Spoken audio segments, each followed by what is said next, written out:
বিসমিল্লাহির রহমানির রহিম।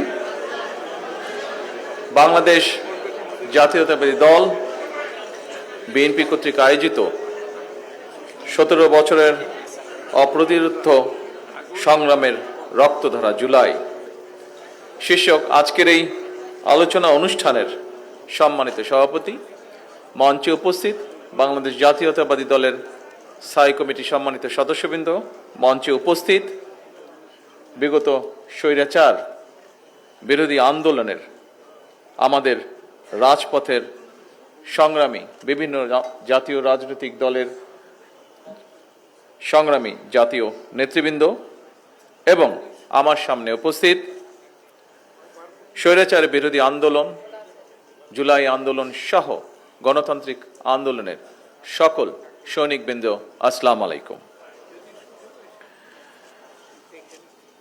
আমার মনে হয় আমরা আজকের এই অনুষ্ঠানটিকে ঘিরে যে আলোচনা করছি, এখানে আমার পূর্বে যে সকল বক্তা এখানে তাদের বক্তব্য উপস্থাপন করে গিয়েছেন, খুব সম্ভবত সকল কিছুই কম বেশি ক্লিয়ার হয়ে গিয়েছে। বিশেষ করে মান্না ভাই লাস্টে যে সকল কথাগুলো বলে গিয়েছেন আমার আগে দিয়ে, সকল কথাগুলোই আমাদের ইচ্ছা আকাঙ্ক্ষা, যা আমরা চেয়েছিলাম বা যা চাইছি, সকল কিছুই ক্লিয়ার হয়ে গিয়েছে। আমি সেই কথাগুলোতে পেছন দিকে খুব একটা যেতে চাইছি না। খুব সংক্ষেপে সকল কথার ভেতর থেকে যদি খুব সংক্ষেপে বলতে হয়, এতটুকুই বুঝি, সেটি হচ্ছে 1971 সালে স্বাধীনতা যুদ্ধে যারা আত্মত্যাগ করেছেন, শহীদ হয়েছেন, তাদের যে লক্ষ্য বা উদ্দেশ্য ছিল, স্বাধীনতা পরবর্তী সময় বিভিন্ন সময় গণতন্ত্রকে প্রতিষ্ঠিত করতে গিয়ে যে সকল রাজনৈতিক দলের যে সকল রাজনৈতিক কর্মী রাজপথে আত্মাহুতি দিয়েছেন, শহীদ হয়েছেন, এবং পরবর্তীতে শেষে জুলাই আন্দোলনে যে মানুষগুলোকে আমরা হারিয়েছি, যারা শহীদ হয়েছেন বিভিন্নভাবে বিভিন্ন সময়, বিগত 17 বছরই হোক, দেশ স্বাধীনের পরে বিভিন্ন সময় গণতান্ত্রিক আন্দোলনে যে সকল রাজনৈতিক কর্মীবৃন্দ বিভিন্নভাবে ক্ষতিগ্রস্ত হয়েছেন, প্রত্যেকের লক্ষ্য বা উদ্দেশ্য একটিই ছিল। কি সেই লক্ষ্য বা উদ্দেশ্য? এক, এই দেশের মানুষের রাজনৈতিক অধিকার প্রতিষ্ঠিত করা, অর্থাৎ মানুষ রাজনৈতিক অধিকার বলতে খুব সংক্ষেপে যদি আমরা বুঝে থাকি, তার কথা বলার অধিকার, মত প্রকাশের অধিকার, এবং বহির্বিশ্বে, বাংলাদেশ সহ বহির্বিশ্বে যেটি প্রতিষ্ঠিত, যে তার মতামত প্রকাশ করার অধিকার, অর্থাৎ গণতান্ত্রিক বিশ্বে মতামত প্রকাশের ধরন হচ্ছে ভোটের মাধ্যমে সেটি প্রকাশ করা। এই অধিকারটিকে প্রয়োগ যাতে তারা করতে পারে, সেটি প্রতিষ্ঠিত করা। দুর্ভাগ্যজনকভাবে দেশ স্বাধীনের পরে বিভিন্ন সময় থেকে থেকে জনগণের এই অধিকারটি বাধাগ্রস্ত হয়েছিল, এবং এই রাজনৈতিক অধিকার প্রতিষ্ঠার সাথে সাথে আরেকটি অধিকার, সেটি হচ্ছে জনগণের অর্থনৈতিক অধিকার, অর্থাৎ জনগণের মধ্যে বিভিন্ন শ্রেণী পেশার মানুষ তাদের নিজ নিজ যোগ্যতা অনুযায়ী তার কর্মসংস্থান, তার নিরাপত্তা, তার যোগ্যতা অনুযায়ী সেটি তা বিভিন্ন কর্মসংস্থান হোক বা ব্যবসা বাণিজ্য, অর্থাৎ সেই অধিকার যাতে সে পূর্ণভাবে ভোগ করতে পারে। খুব সংক্ষেপে যাতে যদি মনে করি আমরা, এটি হচ্ছে মানুষের মৌলিক বিষয়গুলোর অন্যতম, বা যা তাদের চাওয়া ছিল, লক্ষ্য ছিল, এই অধিকারগুলোকে অর্জন করার। মঞ্চে উপস্থিত জাতীয় নেতৃবৃন্দ, আমার সামনে উপস্থিত আমার বিভিন্ন পর্যায়ে সহকর্মীবৃন্দ, জুলাই আন্দোলন আমরা দেখেছি বিভিন্ন সময় মানুষকে বিভ্রান্ত করার জন্য বিভিন্ন জন বিভিন্ন কথা বলেছে। আমরা আমাদের অবস্থান থেকে পরিষ্কারভাবে সাফ বলে দিয়েছি, এই জুলাই আন্দোলনের সফলতার ক্রেডিট এই দেশের সর্বস্তরের জনগণের। এটি কোনো একক ব্যক্তি, একক কোনো দল, রাজনৈতিক দলের এটি কোনো ক্রেডিট নয়। এখন বিশেষ করে বিগত 17 বছর এই দেশের মানুষ বাংলাদেশ জাতীয়তাবাদী দলের নেতাকর্মীবৃন্দ সাথে গণতন্ত্রে বিশ্বাসী আরো অনেকগুলো রাজনৈতিক দল, যাদের অনেক নেতৃবৃন্দ আজকে আমাদের এই মঞ্চে বসে আছেন, আমরা বিগত 17 বছর মাঠে ছিলাম। আমাদের নেতাকর্মীরা বিএনপি হোক, তার প্রত্যেকটি অঙ্গ সহযোগী সংগঠন হোক, প্রত্যেকটি নেতাকর্মী মাঠ ছেড়ে আমরা কখনো চলে যাইনি। আমাদের সবচেয়ে বড় যেটি বিষয়, আমরা কখনোই জনগণকে একা ফেলে মাঠ ছেড়ে চলে যাইনি। এবং বিএনপি সহ এখানে উপস্থিত রাজনৈতিক নেতৃবৃন্দ মাঠে ছিলেন বলেই বাংলাদেশ সহ সারা বিশ্বে প্রতিষ্ঠিত হয়েছে যে যে স্বৈরাচার ছিল সে প্রকৃত একটি ফ্যাসিবাদী স্বৈরাচার ছিল। এবং জনগণ স্বাভাবিকভাবে পৃথিবীর ইতিহাস যদি আমরা দেখি, যে কোনো সময় যে কোনো আন্দোলনেই ধীরে ধীরে গড়ে ওঠে এবং এক সময় সেখানে জনগণ পার্টিসিপেট করে। বাংলাদেশেও জুলাই আগস্ট যেটি হয়েছে, জুলাই আগস্টে যে সফলতা এসছে, এটিও একইভাবে জনগণ যখন সম্পূর্ণভাবে সম্পৃক্ত হয়েছে, জনগণের সেই আন্দোলন সফল হয়েছে। অর্থাৎ জুলাই আগস্টে যে আন্দোলন, এটি ছিল সম্পূর্ণভাবে জনগণের আন্দোলন। জনগণ পরিবর্তন চেয়েছিল বলেই সেই আন্দোলন সফল হয়েছে। ঠিক যেভাবে 1971 সালে বাংলাদেশের জনগণ একটি স্বাধীন সার্বভৌম রাষ্ট্র চেয়েছে বলেই সেদিন আমাদের স্বাধীনতা অর্জন হয়েছিল 1971 সালে। সম্মানিত সকল উপস্থিতিবৃন্দ, আমরা সবচেয়ে প্রথম মরহুমা দেশনেত্রী খালেদা জিয়ার নেতৃত্বে বাংলাদেশের জনগণের সামনে এটি সংস্কার প্রস্তাব দিয়েছিলাম। যেই সংস্কার প্রস্তাব আমরা দিয়েছিলাম, যখন আমরা দিয়েছিলাম রাজনৈতিক প্ল্যাটফর্ম থেকে, রাজনৈতিক দলের অবস্থান থেকে, তখন বাংলাদেশের অনেক ব্যক্তি পরবর্তীতে যারা বিভিন্ন সংস্কার নিয়ে যারা বিভিন্ন রকম কথা বলেছেন, বা যেই দলগুলো অনেকগুলো দল বলেছে, তারা তখন কেউই সংস্কারের কথা বলেনি। পরবর্তীতে এই ঘটনাগুলো সাকি সাহেব ওনার বক্তব্যে তুলে ধরেছেন। পর্যায়ক্রমিকভাবে সেই সংস্কার প্রস্তাব নিয়ে আমরা আমাদের রাজপথের সঙ্গী যারা ছিলেন, বহু রাজনৈতিক দলের সাথে আমরা আলোচনা করেছি এবং পর্যায়ক্রমিকভাবে সেটি 31 দফায় পরিণত হয়েছে। এবং সে 31 দফা আমরা আনুষ্ঠানিকভাবে জনগণের সামনে উপস্থাপন করেছি। বিশেষ করে এই 31 দফা আমরা জনগণের সামনে উপস্থাপন করেছি আমাদের বিগত নির্বাচনের সময়।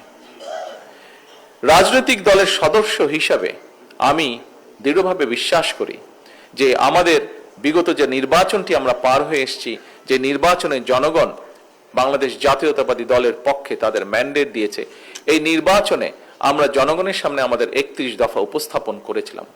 এবং এই 31 দফা উপস্থাপন করার মাধ্যমে বাংলাদেশ জাতীয়তাবাদী দল জনগণের ম্যান্ডেট পাওয়ার মাধ্যমে একটি বিষয় আমি মনে করি পরিষ্কার হয়েছে, সেটি হচ্ছে যে যেই সংস্কার প্রস্তাব বা যেই রাষ্ট্র মেরামতের যেই দফাগুলো আমরা জনগণের সামনে উপস্থাপন করেছিলাম, সেটি দেশনেত্রী খালেদা জিয়ার মাধ্যমে আমরা সর্বপ্রথম উপস্থাপন করেছিলাম এবং পর্যায়ক্রমিকভাবে বিগত নির্বাচনে জনগণ সেটিকে ম্যান্ডেট দিয়েছে। কাজেই এটি এখন আর বাংলাদেশ জাতীয়তাবাদী দলের কোনো 31 দফা নয়, বরং আমি মনে করি এই 31 দফাটা হচ্ছে জনগণের 31 দফা।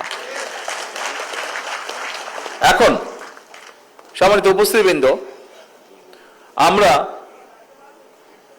আজকে থেকে 2 বছর আগে ঠিক এই দিনে এই ঘরে উপস্থিত প্রত্যেকটি মানুষ সহ সমগ্র বাংলাদেশের প্রত্যেকটি মানুষ কি পরিস্থিতির ভিতর দিয়ে গিয়েছিল, সেটি নিশ্চয়ই 2 সেকেন্ডের জন্য চোখ বন্ধ করলে আমাদের চোখের সামনে ভেসে উঠবে। আমরা এই বিষয়গুলো নিয়ে কি আলাপ করেছি, আলোচনা করেছি এই মঞ্চে সংক্ষিপ্তভাবে। সেই বিষয়গুলো সেই দিনটি নিয়েও আলাপ আলোচনা হয়েছে। এখন আসুন, জনগণের জুলাই আন্দোলন সফল হয়েছে। জনগণের কাঙ্ক্ষিত সেই গণতান্ত্রিক অধিকারও সফলতার পথ ধরে এতদূর পর্যন্ত আজ এসেছে। আমরা আমাদের 31 দফায় বলেছিলাম আমাদের মূল লক্ষ্য হচ্ছে জনগণের রাজনৈতিক এবং অর্থনৈতিক যে অধিকার সেটিকে প্রতিষ্ঠিত করা। আজকে আমরা একই সাথে এটাও বলেছিলাম যে আমাদের 31 দফা হচ্ছে রাষ্ট্র পুনর্গঠনের 31 দফা। প্রিয় উপস্থিতিবৃন্দ, আজকের বর্তমান সরকার 17 ফেব্রুয়ারি যখন রাষ্ট্র পরিচালনার দায়িত্ব পায়, আমরা রাষ্ট্র পরিচালনার দায়িত্ব গ্রহণ করার পরে আমরা দেখেছি, যদিও আমাদের ধারণা ছিল একটি, আমরা কম বেশি জানতাম, তারপরে স্বাভাবিকভাবেই যখন সরকারের ভিতরে এসেছি তখন পরিষ্কারভাবে দেখতে পেলাম আমরা যে আমরা অত্যন্ত একটি ভঙ্গুর অর্থনীতি পেয়েছি। আমরা দেখতে পেলাম আমরা একটি ভঙ্গুর স্বাস্থ্য ব্যবস্থা পেয়েছি। আমরা দেখলাম আমরা একটি ভঙ্গুর প্রশাসন, বিভাজিত প্রশাসন আমরা পেয়েছি। এবং এই বিভাজন শুধু সিভিল প্রশাসন নয়, সিভিল প্রশাসন বলুন, পুলিশ প্রশাসন বলুন, প্রশাসনের বিভিন্ন জায়গায় তার প্রতিফলন আমরা দেখেছি। আমরা দেখেছি একটি ডিজাস্টার্স একটি শিক্ষা ব্যবস্থা, অর্থাৎ একটি রাষ্ট্রের যতগুলো ব্যবস্থা থাকে প্রত্যেকটি ব্যবস্থা বিধ্বস্ত অবস্থায় আমরা পেয়েছি। সরকার 17 তারিখ থেকে সরকার পরিচালনার দায়িত্ব আমরা পালন শুরু করলাম। 2 সপ্তাহ না যেতেই শুরু হলো মধ্যপ্রাচ্য পরিস্থিতি। এখানে মান্না ভাই ওনার বক্তব্যে বলেছেন, আরো কয়েকজন খুব সম্ভবত বলেছেন যে সেই পরিস্থিতি আমরা কিভাবে চেষ্টা করেছি আমরা ম্যানেজ করার জন্য।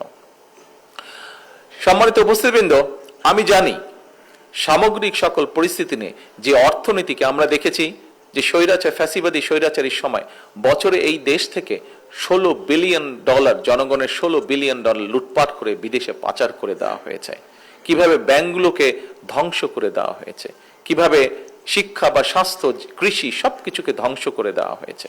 আমরা যখন দায়িত্ব গ্রহণ করার পরে যুদ্ধ পরিস্থিতি শুরু হলো, তখন আসলেও আমরা একটু ওয়ারি ছিলাম যে কি করে সকল পরিস্থিতি আমরা ম্যানেজ করব।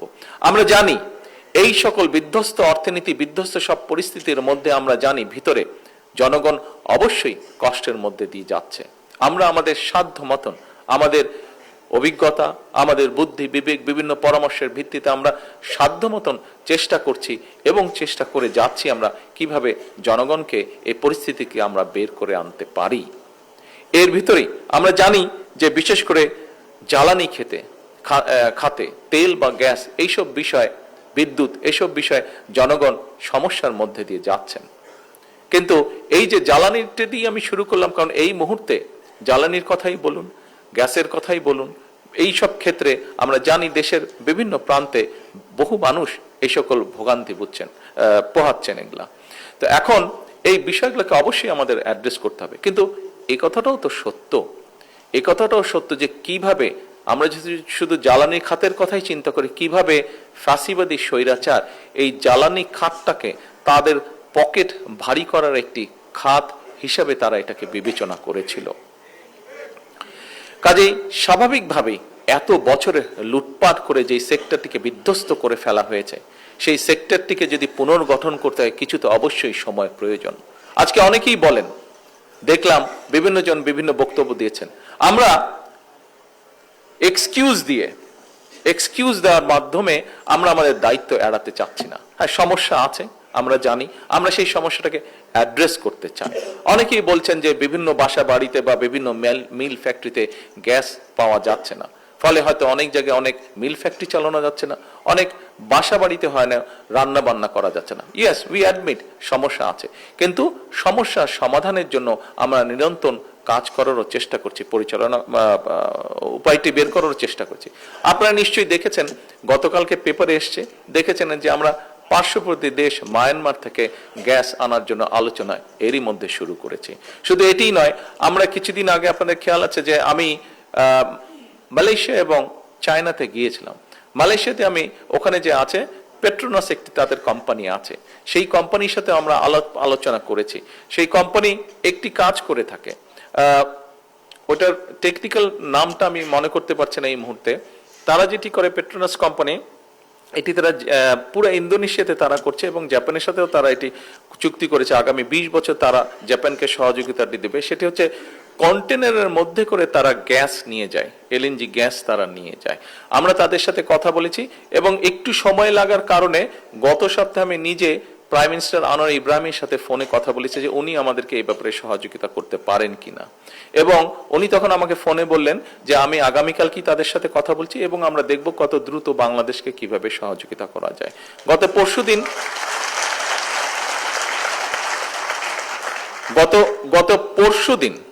পরশুদিন পেট্রোনাস গতকালকে গতকাল সন্ধ্যার সময় পেট্রোনাস কোম্পানি, এখানে তো টুকু সাহেব আছেন বোধহয়, টুকু সাহেব আসেননি, গতকালকে সন্ধ্যার সময় তাদের সাথে জুম মিটিং ছিল এবং জুম মিটিং এ তারা মোটামুটি ভাবে কথাবার্তা কমপ্লিট হয়েছে এবং তারা চেষ্টা করছে, যেহেতু তারা অলরেডি জাপানের সাথে 20 বছরের একটা কন্ট্রাক্ট করে ফেলেছে, কিন্তু তার ভিতর থেকেও তারা চেষ্টা করবে যত দ্রুত সম্ভব আগামী অক্টোবরের মধ্যে তারা আমাদেরকে সেইভাবে গ্যাস দেওয়ার চেষ্টা করবে যাতে আমরা আমাদের মিল ফ্যাক্টরিগুলোতে গ্যাস সরবরাহ করতে পারি।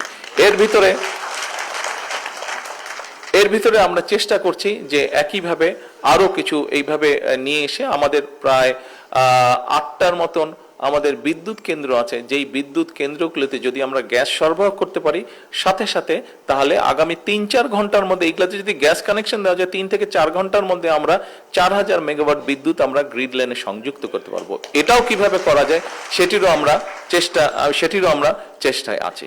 তো এখন এই যে কথাগুলো আপনাদেরকে বললাম, এই কথাগুলো বলার কারণ হচ্ছে যে আমাদেরকে দেখানো হয়েছে কুইক রেন্টাল বা এটা সেটা অনেক কিছু করে আমাদেরকে দেখানো হয়েছে, একটা অবস্থা তৈরি করা হয়েছে যে হ্যাঁ সবকিছু ঠিক আছে, কিন্তু আসলে অবস্থা কোনো কিছুই ঠিক নেই। যদি ঠিক থাকতো তাহলে বর্তমানে আমাদেরকে এই সমস্যার সমাধান সমস্যা পোহাতে হতো না। দেখুন, গ্যাসের কথায় আমি আবার ফিরে আসি। গত 17 বছর ধরে বাংলাদেশ পেট্রোলিয়াম কর্পোরেশনের একটি সংস্থা আছে বাপেক্স নাম, যাদের দায়িত্ব হচ্ছে যে বাংলাদেশে আমাদের কোথায় কি গ্যাস তেল কি আছে এই কূপগুলো তারা খনন করবে। গত 17 বছরে বাপেক্সকে একদম পঙ্গু করে বসিয়ে রাখা হয়েছিল, তাদেরকে কোনো কাজ করতে দেওয়া হয়নি, অর্থাৎ এটা সম্পূর্ণভাবে বিদেশিদের উপরে ছেড়ে দেওয়া হয়েছিল। আমরা আসার 1-1.5 মাসের মধ্যে আমরা সিদ্ধান্ত নিয়েছি যে বাপেক্সের জন্য আমরা 2টো রিগের ব্যবস্থা আমরা করছি, যাতে করে দ্রুত তারা দেশের ভিতরে যেখানে যেখানে আমাদের গ্যাস পাওয়ার সম্ভাবনা আছে, সেখানে গ্যাস, যেখানে তেল পাওয়ার সম্ভাবনা আছে সেখান থেকে এই খনিগুলো যাতে এক্সট্রাক্ট করা যায় এবং আমরা নিজেরা যাতে আমাদের এই খনিজ সম্পদগুলো যাতে দেশের জন্য ব্যবহার করতে পারি, সেইটাও প্রক্রিয়া এগিয়ে চলছে। হয়তো একটু সময় লাগবে, কিন্তু ইনশাল্লাহ আমরা কিছুদিনের মধ্যে আমরা একটা ভালো রেজাল্ট পাবো।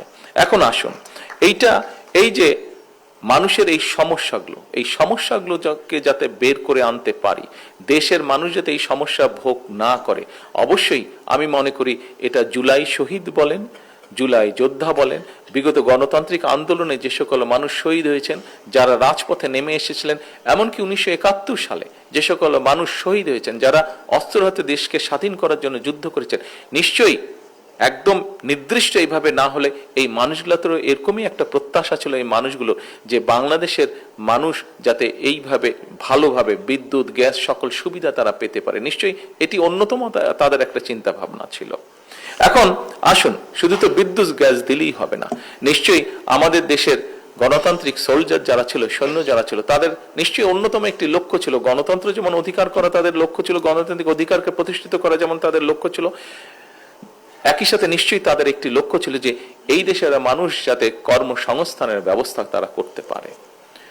দেখুন, আমাদের দেশে বলে 27 লক্ষ লোক বেকার, 27 লক্ষ বেকার আছে, কিন্তু আমি মনে করি যে 27 লক্ষ না, এর থেকে অনেক অনেক বেশি হবে এই সংখ্যাটি, বেকারের সংখ্যা। এখন এই বেকার সংখ্যাদেরকে আমরা চাইলেই কি আমরা সকলকে বিদেশে পাঠিয়ে দিতে পারবো? বিদেশে পাঠাতে পারবো না, এখন কম্পিটিশন অনেক বেশি। আপনারা দেখেছেন এর মধ্যে নিউজগুলো এসছে, আমি এখনই স্পেসিফিক করে বলতে চাই না, তবে আমি অত্যন্ত আশাবাদী। একটু আগে যেটা বললাম যে মালয়েশিয়া যখন গিয়েছিলাম, সেই সরকারের সাথে কথা হয়েছে। গত সপ্তাহে আমাদের আরিফ সাহেব, আমাদের প্রবাসী বিষয়ক মন্ত্রী, উনি গিয়েছেন এবং সরকারের সাথে কথা হয়েছে। তাদের সরকার থেকে বলেছে যেই ব্যানটা ছিল সেই ব্যানটাকে লিফট করা হয়েছে, অর্থাৎ বাংলাদেশের শ্রমিক ওখানে যেতে পারবে না, এই ব্যানটাকে লিফট করা হয়েছে, অর্থাৎ তারা এখন এগ্রি করেছে যে বাংলাদেশের মানুষ সেখানে গিয়ে কাজ করতে পারবে।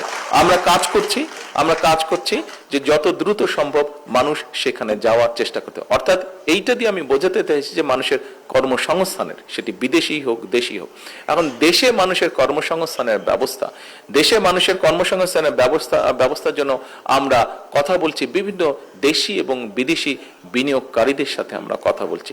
দেশি বিনিয়োগকারীদের সাথে এই জন্য কথা বলছি, তাদেরকে আশ্বস্ত করছি, তাদেরকে বিভিন্ন রকমের সুযোগ সুবিধা পলিসির মাধ্যমে, এমন না যে আলাদা লোন করে দেওয়া, তাদেরকে ইন্টারেস্ট কমে যায় না, পলিসি সাপোর্ট দিয়ে তাদেরকে উৎসাহিত করার চেষ্টা করা হচ্ছে। আপনাদের নিশ্চয়ই খেয়াল আছে, আবার যেহেতু আমি প্রথমে ইনিশিয়ালি এই দুটো দেশেই গিয়েছি, চায়নায় গিয়েছি, এবং সেখানে তাদের সাথে কথা হচ্ছে, বিভিন্ন তাদের যারা ইনভেস্টর আছে কথা হচ্ছে, এবং চায়না যাবার আগে আমরা যত দ্রুততার সম্ভব দ্রুততার সাথে আমরা চট্টগ্রামে ওটা কোচবিহার আনোয়ারাতে না, ওই যে চাইনিজ ইপিজেড যেটা হবে, আপনারা গেলেন যে, হ্যাঁ গত সপ্তাহে অর্থমন্ত্রী এবং হোম মিনিস্টার দুজনেই আপনারা দেখেছেন ওখানে গিয়েছিলেন। ওখানে চাইনিজদেরকে একটা জায়গা আমরা দিয়েছি যেখানে কয়েকশত চাইনিজ ইনভেস্টর আসবে, যেখানে তারা মিল কারখানা তৈরি করবে। এবং আমি যখন গিয়েছিলাম তখন আমার সাথে কথা ছিল, আমি ওদের জিজ্ঞেস করলাম কতদিন লাগবে তোমাদের। ওরা বললো যে আমাদের 4 বছরের মতন সময় লাগবে। 4 বছর হলে হবে না, তোমাদেরকে আগামী 18 মাসের মধ্যে শুরু করতে হবে। প্রথমটা আমি 18 মাসের মধ্যে ওপেন করতে চাই। তো তখন তারা আমি বললাম যে আমি শুনেছি তোমরা বলে টাইমের অনেক আগে কাজ শেষ করতে পারো।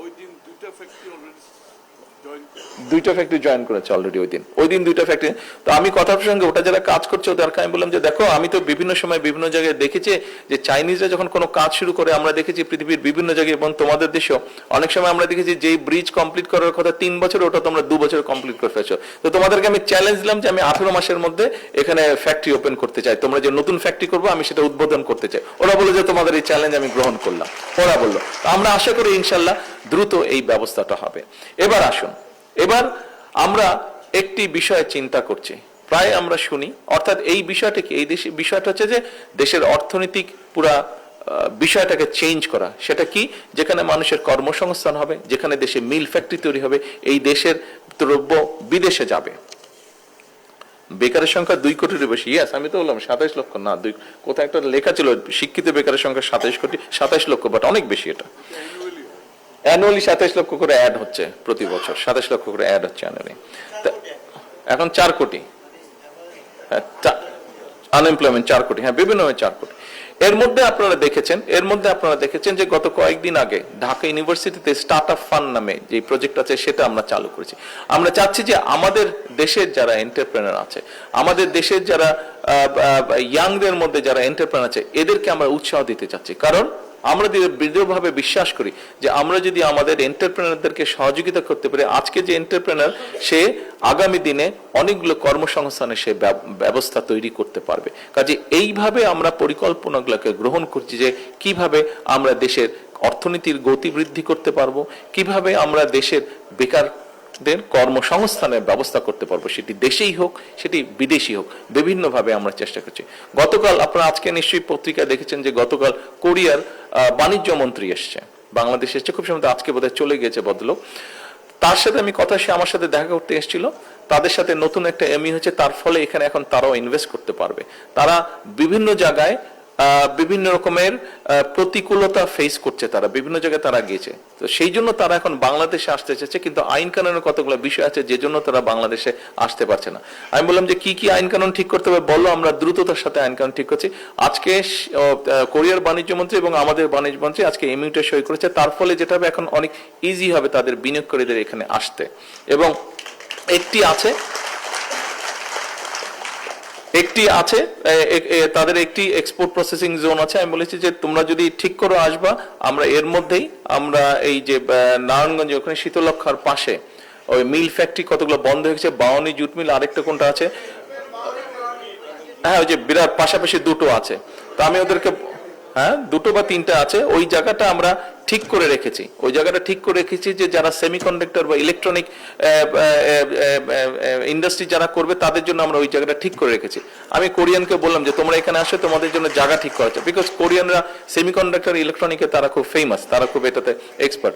তো আসো, স্যামসাং বা এই জাতীয় কোম্পানি যারা আসো, আমরা তোমাদেরকে জায়গার ব্যবস্থা করে দেবো এবং তোমাদের যে সকল পলিসি সাপোর্ট লাগবে আমরা সবকিছু তাদেরকে দেবো।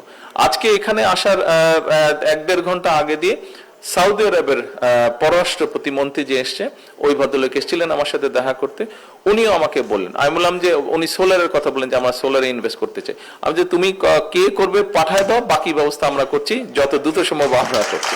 তো আমরা এখন এইভাবে আমরা দেশের ভিতরে হোক, আমাদের দেশীয় ইনভেস্টর যারা আছে, আপনারা দেখেছেন পত্রিকা নিশ্চয়ের মধ্যে দেখেছি যে আমাদের দেশীয় যারা শিল্পপতি আছে, আমরা তাদেরকেও বিভিন্নভাবে তাদেরকে আমরা দাওয়াত দিচ্ছি, তাদের সাথে আমরা কথা বলছি, তাদের বিভিন্ন রকম সমস্যা আছে সেগুলো আমরা সমাধানের চেষ্টা করছি। এখানে একজন বক্তা বলেছেন যে বন্ধ মিল ফ্যাক্টরি কারখানা আছে, সরকারের কাছে বিটিএমসি এবং বিটিএ আরেকটা জুট যেটা আছে তাদের কাছে সব মিলিয়ে এবার 50টার মতন মিল ফ্যাক্টরি যেগুলো বন্ধ হয়ে পড়েছে, বিরাট বিরাট জায়গা নিয়ে বিল্ডিং টিল্ডিং হয়ে পড়ে আছে, কিন্তু সেগুলো বন্ধ হয়ে পড়ে আছে। বছরের পর বছর ধরে সরকার এগুলোর পিছনে টাকা গুনছে, টাকা দিয়ে দিচ্ছে, কিন্তু কিছু করতে পারছে না। এগুলা নিয়ে অনেকবার বসা হয়েছে এবং আমরা আমাদের দেশীয় ব্যবসায়ী যারা আছে, বিদেশি যারা আছে, তাদের সামনে কথা বলছি এবং আমরা আশা করছি আগামী 6-7 মাসের মধ্যে এর মধ্যে অনেকগুলো আমরা চালু করতে সক্ষম হব, অর্থাৎ প্রাইভেট সেক্টরে আমাদের, যার ফলে কয়েক হাজার কর্মসংস্থানের ব্যবস্থা ইনশাল্লাহ হয়ে যাবে। এখন এই যে কাজগুলো আমরা করছি, আসুন এবার গেল, আমি তো কর্মসংস্থানের কথা বললাম, আমরা এনার্জির কথা বললাম, আমরা কি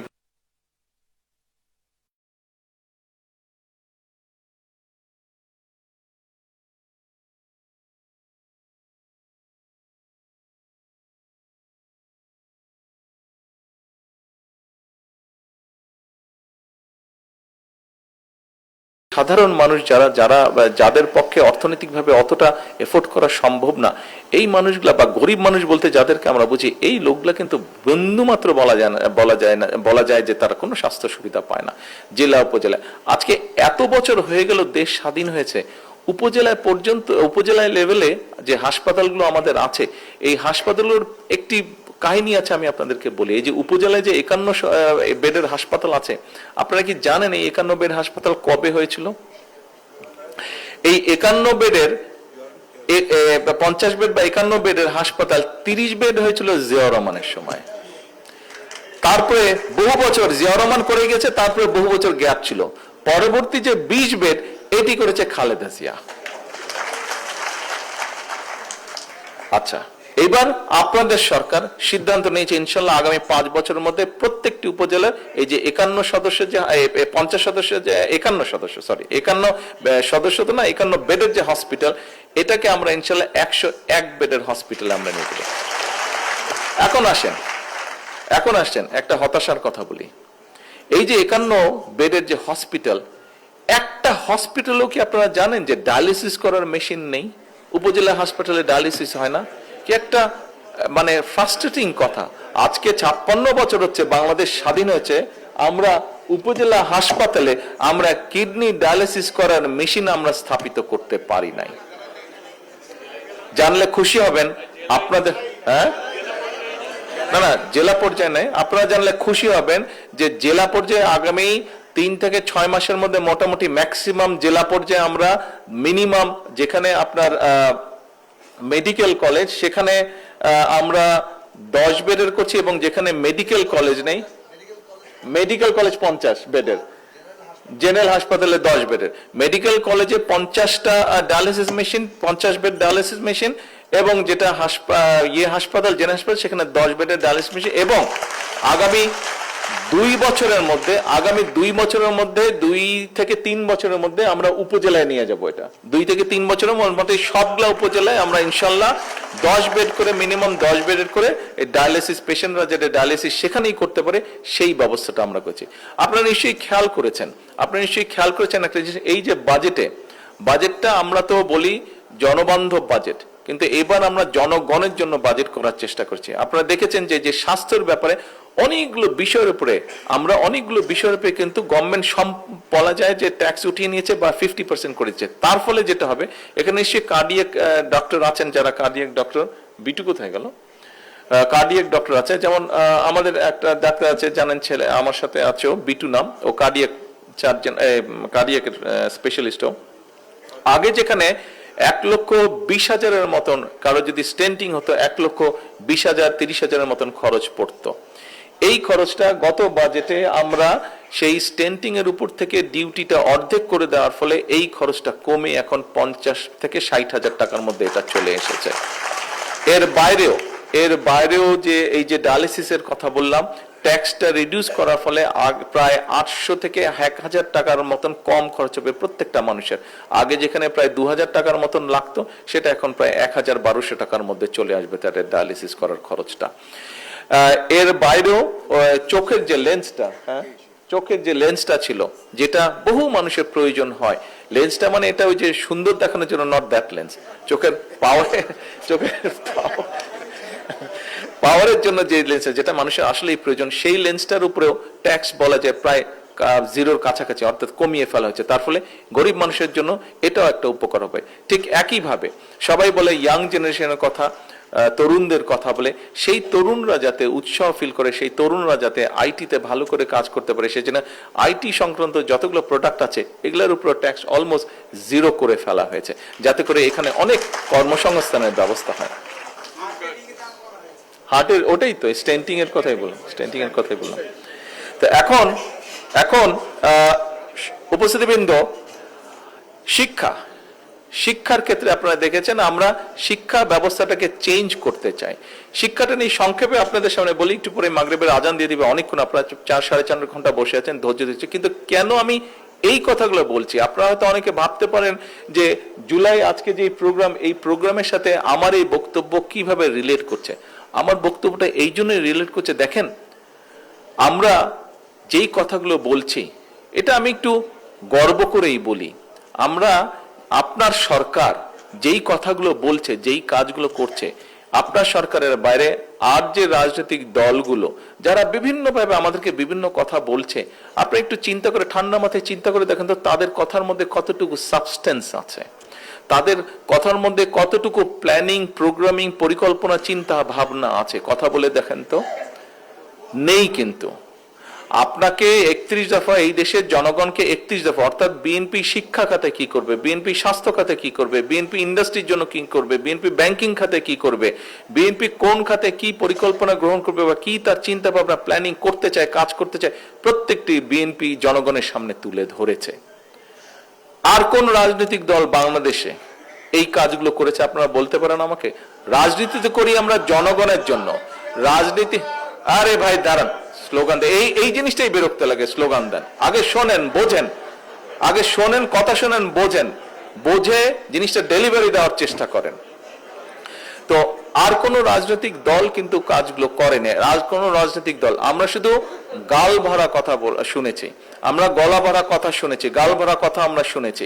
আমরা কতগুলো কথা শুনেছি যেগুলা শুধু তর্ক বিতর্ক, আমরা শুনেছি সমালোচনা, আমরা বিভিন্ন মনে মানুষকে খারাপ, অর্থাৎ এমন একটা অবস্থা হয়ে দাঁড়িয়েছিল বা এমন একটা অবস্থা এখনো ক্ষেত্র বিশেষে দেখতে পাচ্ছি আমরা, যে আমি ভালো আর সব খারাপ।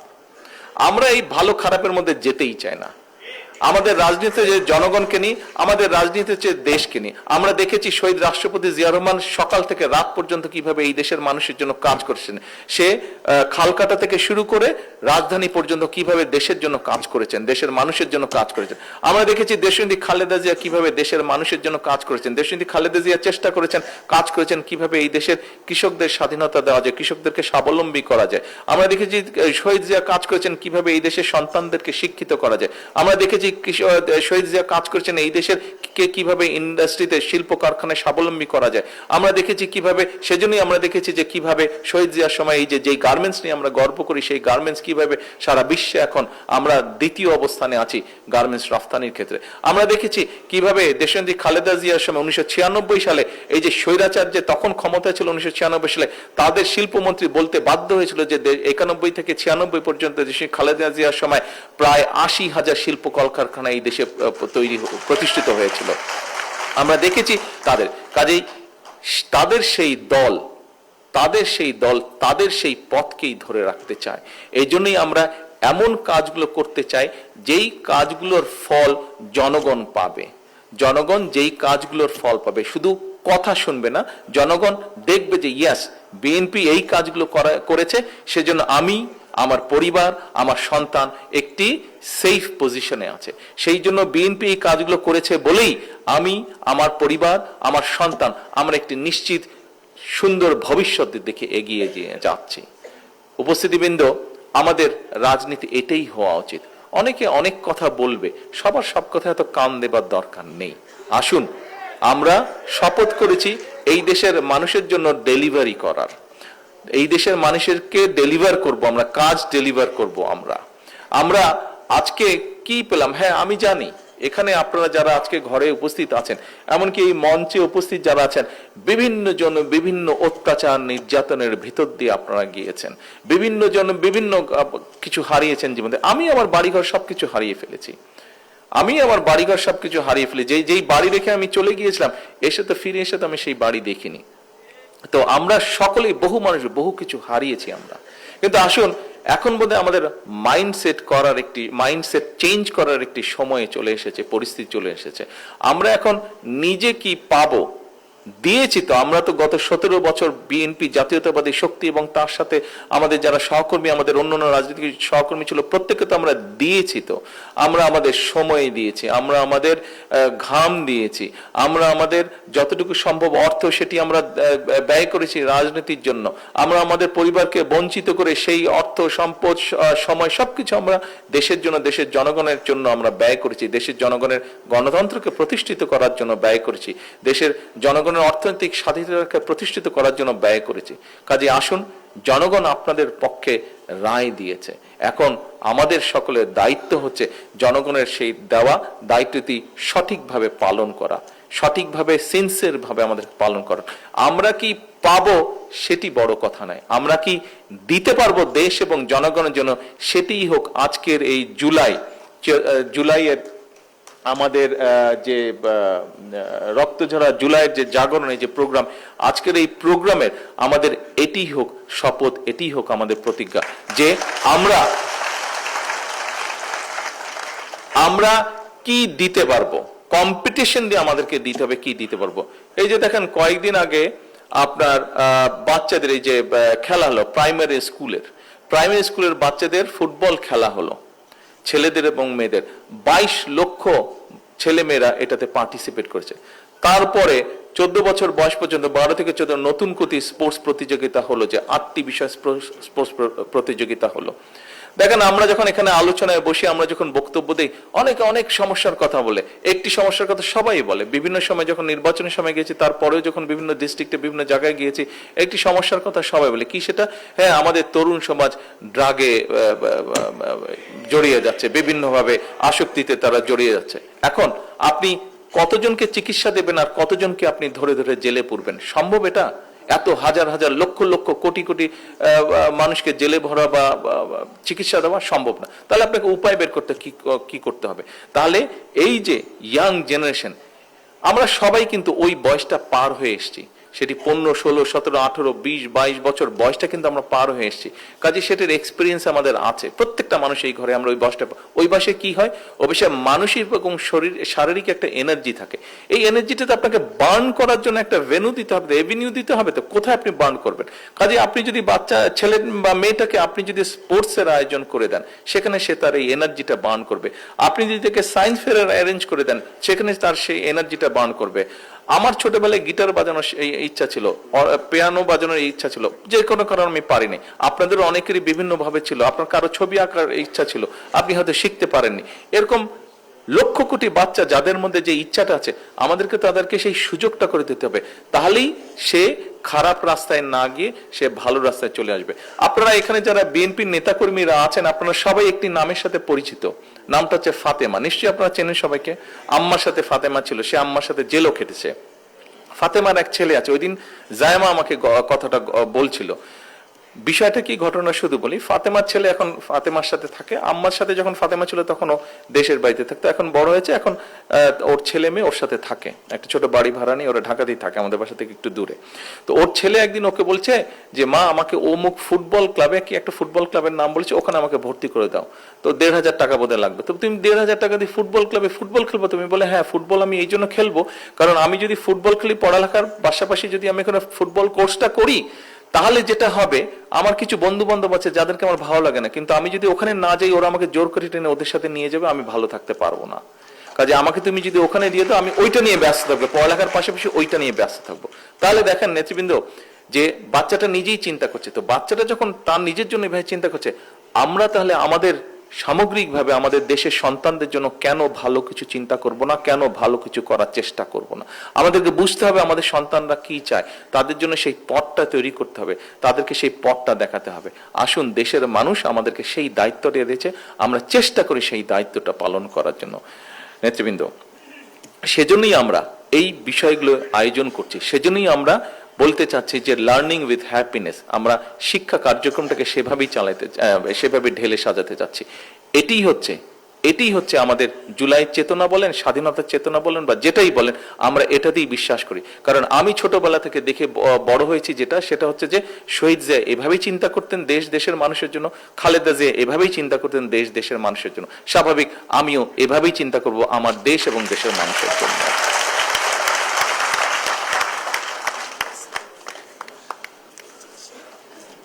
হ্যাঁ,